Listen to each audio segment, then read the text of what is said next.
Halo, selamat pagi Indonesia. Selamat datang di Gema Nusantara, ruang diskusi untuk kita yang peduli pada masa depan bangsa. Hari ini, kita tidak akan berbicara Pancasila hanya sebagai teks di dinding kelas. Kita akan berbicara Pancasila sebagai strategi bertahan hidup dan kunci kesuksesan di era modern. Dan tema kita hari ini adalah Pancasila dalam tindak sehat fisik, mental, finansial, dan pikiran untuk Indonesia maju. Kita sudah kedatangan empat tokoh yang mewakili empat sisi penting bagi bangsa ini. Yang pertama adalah sosok yang memegang kemudi kebijakan fiskal dan menjaga dompet negara kita tetap sehat, yaitu Bapak Menteri Keuangan. Selamat pagi kepada Bapak Menteri. Bapak Pagi, Menteri. pagi. Lalu yang kedua adalah tokoh yang selalu menjaga ketertiban kita semua dan selalu membantu di saat kita sedang kesusahan ataupun dalam situasi genting apapun, yaitu kepada Bapak Polisi. Selamat pagi, Pak Polisi. Oh, selamat pagi, Pak. Lalu yang ketiga adalah kunci kepintaran bagi anak bangsa yang selalu mendidik anak-anak kita semua untuk mencapai tujuan di masa depan, yaitu untuk Bapak Guru. Selamat pagi, Pak Guru. Pagi. Lalu yang terakhir adalah seseorang yang selalu mengobati kita di saat kita sedang kritis ataupun kita sedang sakit. Itu kecelakaan dimanapun, beliau selalu mengobati kita. Yaitu untuk Bapak Dokter. Selamat pagi, Pak Dokter. Pagi, pagi. Semoga kalian selalu sehat selalu ya. Mantap, mantap. Amin, amin, amin, Pak Dokter. Amin. Dokter. Sebelumnya, izinkan saya melontarkan beberapa pertanyaan kepada para bapak-bapak sekalian. Apakah diperkenankan, Pak? Boleh, silakan. Silakan. Pertanyaan pertama mungkin akan saya tunjukkan kepada Bapak Menteri Keuangan. Bapak Menteri, banyak orang menganggap kesehatan finansial hanya soal angka di APBN. Soal perspektif sila kelima, bagaimana Bapak memastikan bahwa kebijakan anggaran negara akan hanya tentang pertumbuhan ekonomi, tapi benar-benar menjadi instrumen untuk menciptakan keadilan sosial bagi rakyat di pelosok yang belum tersentuh kemajuan? Bagaimana tanggapan Pak Menteri? Oke. Mungkin dari saya adalah dalam perspektif sila kelima Pancasila, kesehatan keuangan negara tidak cukup diukur dari pertumbuhan ekonomi atau keseimbangan APBN semata. Pemerintah juga harus memastikan anggaran berpihak pada pemerataan kesejahteraan, terutama bagi masyarakat di daerah terpencil dan tertinggal.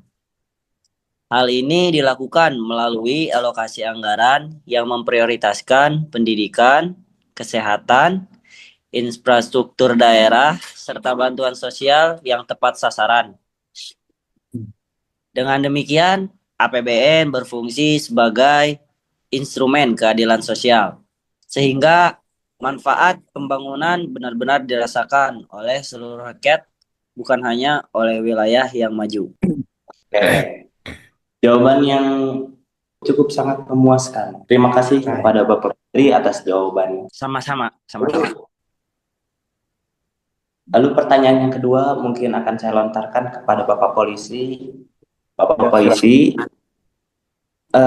polisi seringkali menghadapi situasi konflik yang memicu stres tinggi. Bagaimana nilai sila kedua, kemanusiaan yang adil dan beradab, membantu seorang anggota polisi tetap memiliki pikiran yang sehat dan tenang sehingga dalam menindak pelanggar hukum tetap mengedepankan sisi kemanusiaan tanpa menggunakan kekerasan yang tidak perlu. Baik, nilai sila kedua Pancasila yaitu kemanusiaan yang adil dan beradab membantu polisi tetap tenang saat menghadapi konflik karena menekankan penghormatan terhadap martabat manusia termasuk pelanggaran hukum. Dengan nilai ini, polisi tidak bertindak berdasarkan emosi, tetapi mengedepankan pengendalian diri dan bersikap beradab. Sila kedua juga mendorong empati dan pendekatan persuasif, sehingga kekerasan hanya digunakan jika benar-benar diperlukan.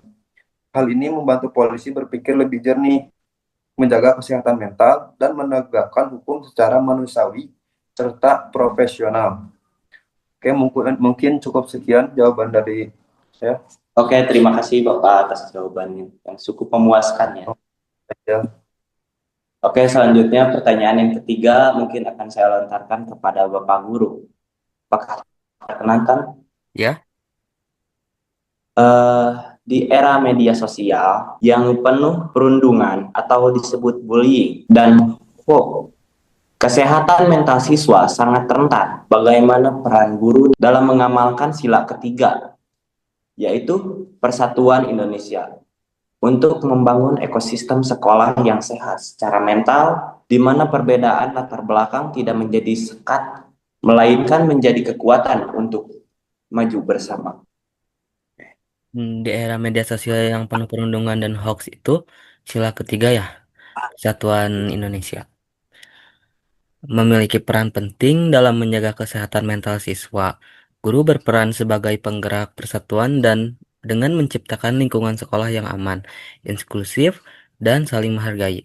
Guru dapat menanamkan nilai persatuan dengan menolak segala bentuk perundungan, mengajarkan empati, serta mendorong kerjasama tanpa membeda-bedakan latar belakang siswa. Perbedaan suku budaya, ekonomi maupun kemampuan dijadikan sebagai kekuatan melalui kegiatan kolaboratif dan diskusi terbuka.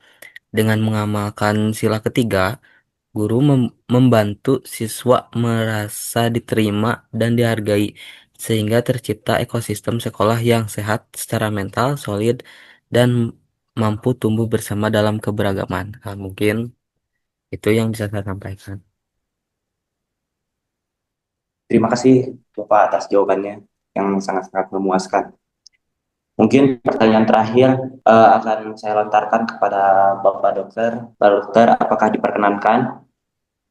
Siap, siap, silahkan.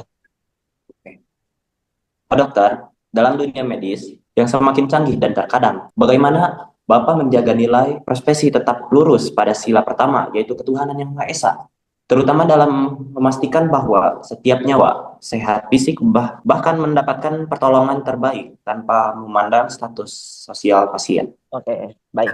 Saya ingin menjawab ya. Terima kasih untuk pertanyaannya.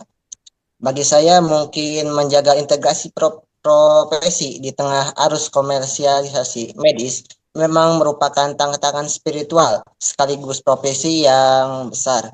Sebagai mitra berpikir Anda, saya melihat bahwa menyelaraskan praktik medis dengan sila pertama bukanlah sekedar menjalankan tugas, melainkan sebuah bentuk peribadatan melalui kemanusiaan, seperti mendapatkan profesi sebagai ibadah profesional dan memegang prinsip equality, yaitu keadilan dalam pelayanan.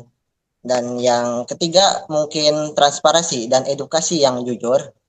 Dan yang keempat, mengasah empati melalui sosial konsisten. Dan mungkin kesimpulannya, menjaga niat tetap lurus adalah profesi berkelanjutan, bukan hanya hasil akhir. Ini memerlukan refleksi diri atau muhasabah setiap kali memulai dan mengakhiri kerja. Mungkin itu jawaban dari saya ya. Oke, terima kasih Bapak atas jawabannya yang sangat memuaskan. Barusan adalah jawaban-jawaban dari tokoh-tokoh besar di Indonesia, pemirsa. Kita mungkin akan kembali setelah jeda pariwara berikut. Terima kasih.